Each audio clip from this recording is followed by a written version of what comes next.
नमस्कार दोस्तों, स्वागत है आप सभी का पाई क्लासेस यूट्यूब चैनल पे। दोस्तों, आज के इस वीडियो में सोशल साइंस का मॉडल सेट को सॉल्व करेंगे, जो मैट्रिक बोर्ड परीक्षा के लिए काफ़ी ही महत्वपूर्ण है। इसमें सोशल साइंस का 40 महत्वपूर्ण ऑब्जेक्टिव प्रश्न दिया गया है और यह फाइनल एग्जाम का रिवीजन वीडियो है। यदि आप लोग इस बार मैट्रिक परीक्षा की तैयारी कर रहे हैं, इस बार एग्जाम देने वाले हैं, तो आपके लिए यह वीडियो काफ़ी महत्वपूर्ण है। वीडियो को शुरू से अंत तक देखिएगा। इसमें सारा प्रश्न जो है आपका एग्जाम टाइप प्रश्न दिया गया है। तो चलिए वीडियो को शुरू करते हैं। देखते हैं आज का पहला प्रश्न। क्वेश्चन नंबर फर्स्ट में देखिए पूछा गया है कि क्रीमिया का युद्ध कब हुआ था। यह क्वेश्चन काफी महत्वपूर्ण है और परीक्षा में पूछा गया है। ऑप्शन दिया गया 1840, 1845, 1853 से 1854 और ऑप्शन डी है 1856 ईस्वी।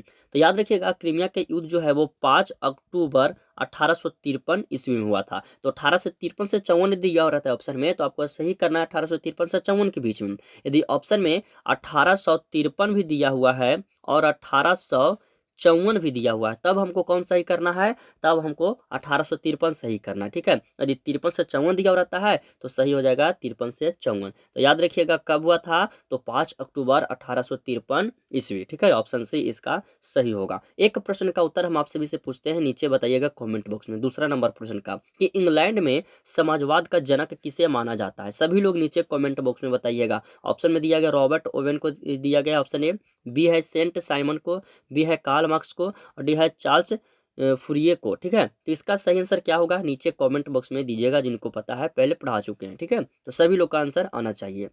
यह जो सेट है दोस्तों, गोल्डन प्रकाशन का जो मॉडल सेट जारी किया गया है, उसी से लिया गया प्रश्न है। ठीक है, तो जितने भी प्रकाशन का मॉडल पेपर जारी किया गया है ना, अभी से एग्जाम तक यदि हम सभी मॉडल पेपर को सॉल्व कर लेते हैं, तो आपको वहाँ से इससे ज़्यादा प्रश्न नहीं पूछेगा फाइनल परीक्षा में। ठीक है, तो अभी भी हम लोग के पास समय है सभी मॉडल पेपर को सॉल्व करने का। ठीक है, इसमें कोई भी प्रश्न में यदि त्रुटि रह जाता है, कोई प्रश्न समझ में नहीं आता है, तो लजाना नहीं है। ये वीडियो के डिस्क्रिप्शन में चेक करना है, व्हाट्सअप नंबर दिया गया है, आप हमसे संपर्क कीजिएगा। ठीक है, क्वेश्चन नंबर 3 पूछा गया कि एकीकृत वियतनाम की स्थापना किस वर्ष हुई। एकीकृत वियतनाम की स्थापना किस वर्ष हुई, तो 1975। ऑप्शन ए सही होगा। क्वेश्चन नंबर 4 साइमन कमीशन के अध्यक्ष कौन थे। काफी ही महत्वपूर्ण प्रश्न है यह क्वेश्चन नंबर 4। तो साइमन कमीशन के अध्यक्ष सर जॉन साइमन थे, यानी इसका सही आंसर ऑप्शन ए हो जाएगा। क्वेश्चन नंबर 5 देखिए पूछा गया है कि भारत में सेंट्रल बैंक की स्थापना कब हुई। आरबीआई का पूछा गया है। ठीक है, तो भारत में सेंट्रल बैंक की स्थापना कब हुई। 1910, 1911, 1912 है और 1913 है। तो 5 नंबर प्रश्न का सही आंसर हो जाएगा 1911 ईस्वी को। क्वेश्चन नंबर 6 में पूछा गया है कि शहरी सभ्यता ने कौन सी भावना को उत्पन्न किया। शहरी सभ्यता ने कौन सी भावना को उत्पन्न किया। व्यक्तिवाद को किया, समूहवाद को किया, समाजवाद को, और ऑप्शन डी है कोई नहीं। तो क्वेश्चन नंबर 6 का सही आंसर हो जाएगा व्यक्तिवाद को, ऑप्शन ए सही होगा। क्वेश्चन नंबर 7 में पूछा गया कि आयरलैंड में आलू अकाल कब हुआ था। आयरलैंड में आलू अकाल कब हुआ था। क्वेश्चन काफी महत्वपूर्ण है 7 नंबर। तो इसका आंसर हो जाएगा 1845 से लेकर 1849 के बीच हुआ था। आयरलैंड में आलू अकाल कब हुआ था, तो 45 से 49 के बीच में, 18 ईस्वी। ठीक है, इसका सही आंसर ऑप्शन सी हो जाएगा। क्वेश्चन नंबर 8 देखिए। क्वेश्चन नंबर 8 में पूछा गया कि देसी भाषा में भारतीयों द्वारा प्रकाशित पहला समाचार पत्र कौन था। इंडिया गजट था, या बम्बई गजट था, या मद्रास गजट, और ऑप्शन डी है बंगाल गजट। तो क्वेश्चन नंबर 8 का सही आंसर हो जाएगा बंगाल गजट। ठीक है, देसी भाषा में भारतीय द्वारा जो प्रकाशित पहला समाचार पत्र था वो कौन था, तो बंगाल गजट था। क्वेश्चन नंबर 9 G77 की स्थापना कब की गई। G77 की स्थापना कब की गई, तो क्वेश्चन नंबर 9 का सही आंसर हो जाएगा 1964 ईस्वी को किया गया। कब किया गया था, 1964 ईस्वी। ऑप्शन ए सही होगा। क्वेश्चन नंबर 10 में पूछा गया कि पहला हिंदी दैनिक पत्र कौन था। ठीक है, क्वेश्चन काफी महत्वपूर्ण है। क्वेश्चन नंबर 10, इसका सही आंसर हो जाएगा 10 का ऑप्शन बी, समाचार सुधा वर्ष था। ठीक है, क्वेश्चन नंबर 11 राष्ट्रीय जल नीति भारत में कब लागू हुई। 2000 में, 2001 में, 2002 की 2003 में। तो क्वेश्चन नंबर 11 का सही आंसर हो जाएगा 2002 ईस्वी में। राष्ट्रीय जल नीति भारत में कब लागू हुई, 2002 ईस्वी में। क्वेश्चन नंबर 12 पूछा गया है कि किस प्रदेश में चावल एक जीविका फसल है। किस प्रदेश में चावल जो है वो एक जीविका फसल है। झारखंड में है कि उत्तर प्रदेश में, बिहार में, और ऑप्शन डी है उड़ीसा। तो 12 नंबर का सही आंसर हो जाएगा ऑप्शन डी, उड़ीसा में। कहाँ है, उड़ीसा में।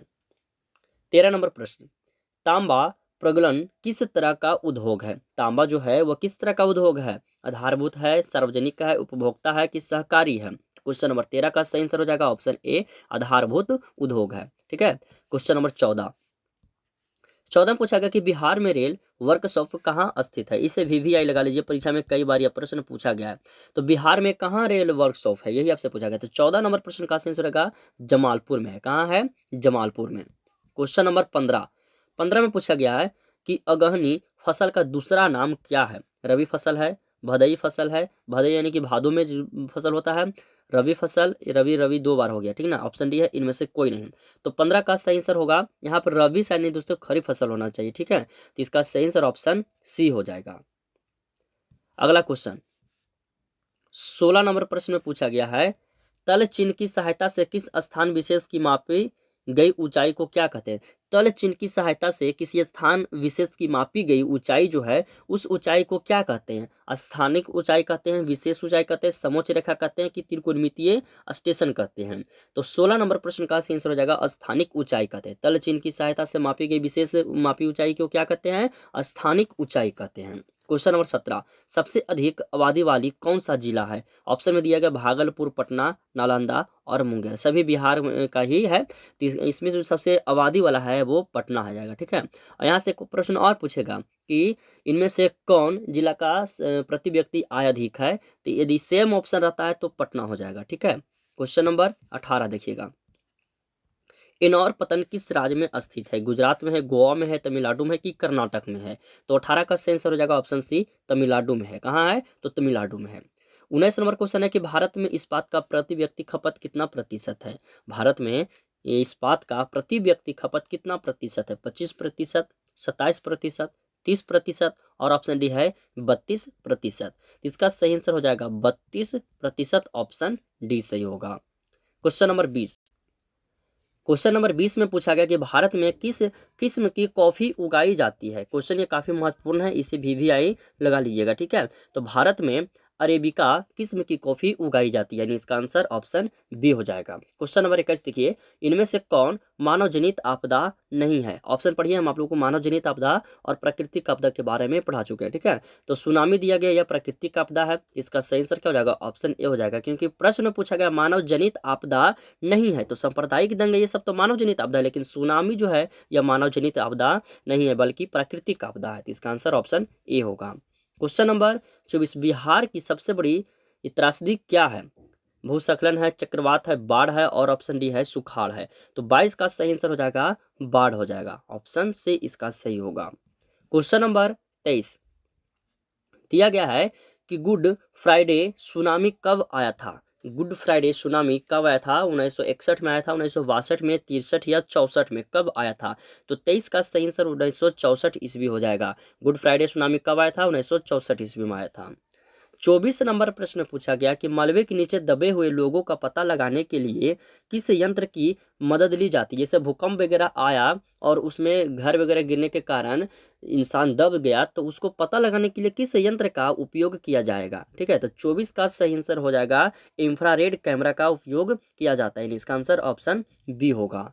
ये सब प्रश्न परीक्षा में पूछा गया। 25 नंबर कि भूकंप के दौरान कैसी इमारतें अपेक्षाकृत अधिक कंपयमान होती है। कह रहा है कि भूकंप के दौरान जो इमारत, जो घर वगैरह बना होता है, वो कैसा घर रहता है जो कि अधिक कंपयमान होता है। ऑप्शन है ऊंची, नीची, चौड़ी और ऑप्शन डी है दूर दूर स्थित। तो 25 का सही आंसर हो जाएगा ऊंची इमारतें। जितना ज्यादा ऊंचा रहेगा उतना ज्यादा डोलने का उसका चांस रहेगा यदि भूकंप वगैरह आएगा तब। ठीक है, क्वेश्चन नंबर 26 देखिए, पूछा गया कि किस क्षेत्र की तृतीयक क्षेत्र कहा जाता है। कृषि क्षेत्र, औद्योगिक क्षेत्र, सेवा क्षेत्र और पशुपालन क्षेत्र। तो 26 का सही आंसर हो जाएगा सेवा क्षेत्र को तृतीय क्षेत्र कहा जाता है। 27 नंबर, भारत में किस राज्य की प्रति व्यक्ति आय सर्वाधिक है।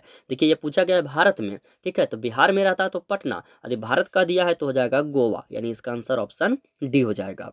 28 नंबर क्वेश्चन देखिए, इनमें कौन विधि ग्रह मुद्रा है। चेक है, ड्राफ्ट है, 10 रुपये का नोट है, उपयुक्त सभी है। कह रहा है कि ग्रह मुद्रा, ठीक है, कौन विधि जो है वह ग्रह मुद्रा है। तो 28 का सही आंसर हो जाएगा 10 रुपये का नोट, यह क्या हो जाएगा, ग्रह मुद्रा हो जाएगा।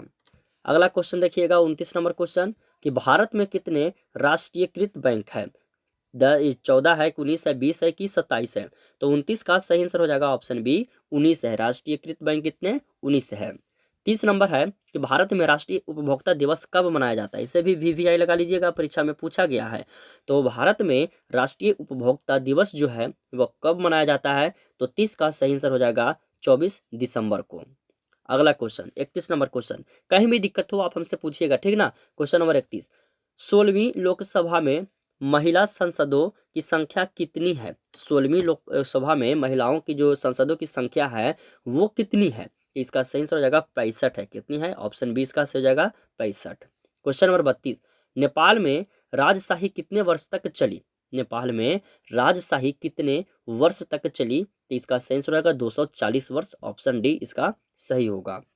क्वेश्चन नंबर 33, 33 में पूछा गया कि भारतीय लोकतंत्र में कौन सी बात देखने को नहीं मिलता है। ऑप्शन है स्वतंत्र न्यायपालिका, बी है बहुसंख्यों का शासन, सी है निष्पक्ष चुनाव और डी है कानून के समक्ष समानता। तो 33 नंबर प्रश्न का सही आंसर हो जाएगा ऑप्शन बी बहुसंख्यों का शासन। क्वेश्चन नंबर 34, महाराष्ट्र में दलित युवाओं ने दलित पैंथर्स नामक संगठन कब बनाया। 1970 में बनाया, 71 में बनाया, 72 की 73 में। तो 34 का सही आंसर हो जाएगा ऑप्शन सी 1972 ईस्वी में बनाया। अगला क्वेश्चन देखिएगा 35 नंबर क्वेश्चन, पटना नगर निगम के प्रधान को क्या कहा जाता है। महापौर कहा जाता है, नगर सचिव कहा जाता है, नगर प्रधान कहा जाता है और उपयुक्त में से कोई नहीं। तो 35 का सही आंसर हो जाएगा महापौर कहा जाता है। पटना नगर निगम के प्रधान को क्या कहा जाता है, महापौर। और ये बिहार से लिया गया प्रश्न है, तो बिहार बोर्ड के लिए थोड़ा स्पेशल है, ये से याद रखिएगा। क्वेश्चन नंबर 36 में पूछा गया है कि भारत में राष्ट्रीय महिला आयोग अधिनियम कब बना। ये भी क्वेश्चन देखिए काफी महत्वपूर्ण प्रश्न है और परीक्षा में पूछा गया प्रश्न है।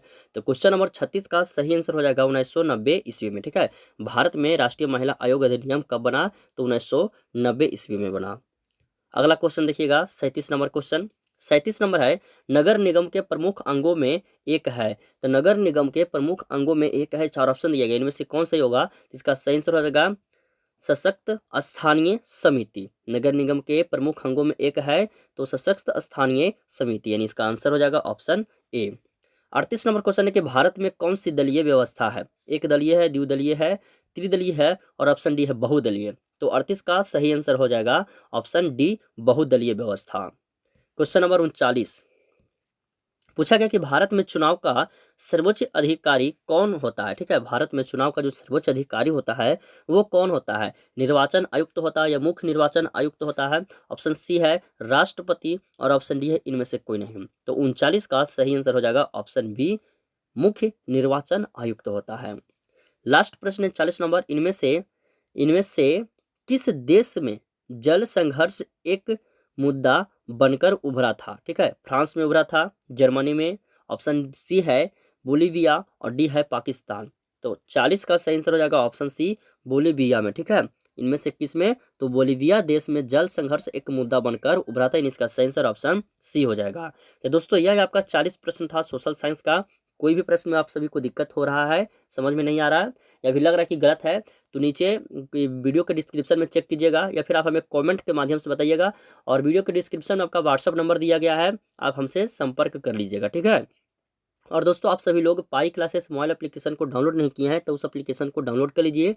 उस एप्लीकेशन में आपका क्लास 10 का सभी विषय का ऑब्जेक्टिव और सब्जेक्टिव क्वेश्चन दिया गया है और साथ ही पीडीएफ भी दिया गया है।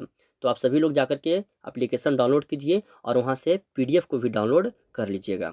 तो धन्यवाद दोस्तों, मिलते हैं अगले वीडियो में।